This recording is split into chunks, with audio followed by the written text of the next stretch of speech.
Alright, so I'm back with another quick Pauper deck tech. So I've already posted several lists using this card, Erratic Explosion, 3 mana for a sorcery. It says choose any target, then reveal cards from the top of your library until you reveal a non-land card. Erratic Explosion deals damage equal to that card's mana value to the chosen target. So the idea I've had that I've messed around with in these other lists is using Erratic Explosion alongside just cards that are very high in terms of their mana value. So we have no cards with a low mana value other than Erratic Explosion itself, meaning we are highly likely to deal quite a lot of damage with the Erratic Explosion. So at the top of the curve we have Rust Goliath, which is 10 for a 10/10 with Reach and Trample, but you can also cast it in its prototype version for 5 mana as a 3/5. But this is obviously the best thing to hit with the Erratic Explosion because it has 10, its mana value is 10. Then the second best thing to hit is Depth Charge Colossus, 9 for a 9/9. It doesn't untap during your untap step, but you can pay 3 to untap it. And it has prototype, so you can pay 6 and cast it as a 6/6. So essentially the idea with this list is that all of our cards have incredibly high mana values, but they have alternate costs, which mean we can actually cast them earlier in the game if necessary. So for example, Blitz Automaton, 7 mana for a 6/4 with haste, but we can cast it as a 3/2 for 3. Then Mirashell Crab, 7 mana for a 5/7 with Ward 7, but it also has Channel, so we can pay 3 and discard it, counter target spell or ability unless its controller pays 3. So it's essentially just a counter spell that we can actually use. Then same goes for Sword Coast Serpent, but as a bounce spell.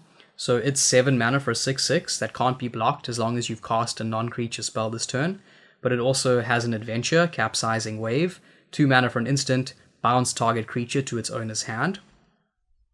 Then also the Rust Goliath, we can prototype cast it since we do run forests. Same with the Depth Charge Colossus. We're never going to hard cast this, but we can sometimes cast it as a 6/6 for 6. Then we have 4 copies of Boarding Party, just because they're guaranteed to cascade into the Erratic Explosion, just more copies of Erratic Explosion.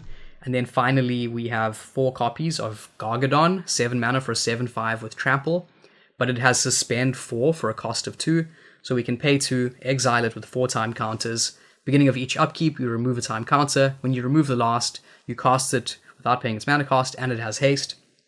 So it's quite cool as suspending this on turn 2, and then a few turns later, it's coming in to like chip through for that final damage. Obviously, if you draw it in the late game and you don't have 7 mana, that's pretty bad. But we do get up to 7 mana more often than you'd think, because we are running cards like Ancient Spring, which we can sack to add an additional mana. Same with Geothermal Crevice. Geothermal Crevice. Now, in this current list, I'm not running Sandstone Needle and Saprazan Scary, the depletion lands, but they would also fit in here. Then, and one of my favorite parts about the deck, is that we are using the new hidden lands, well, new-ish hidden lands from Lost Caverns of Ixalan. So, they enter tapped, they tap for whatever color they are, but they also have pay 5, tap, sack them, discover 4. So you exile cards from the top of your library until you reveal a non-land card with mana value 4 or less, and you can cast it for free. So in this deck, the only card with mana value 4 or less is Erratic Explosion. So this just means that every time we crack these, assuming we still have Erratics left in the deck, we'll cast the Erratic Explosion. So this deck is actually very consistent in terms of actually casting Erratic Explosions. The question is, do you deal enough damage fast enough to kill your opponent before they can kill you? So again, the deck is pretty rough around the edges, but I think of all the Erratic Explosion high mana value lists I've tried, this is the best one. So yeah, please let me know if you have ideas for it. I don't have a sideboard for it yet. These are just other cards that I've been experimenting with.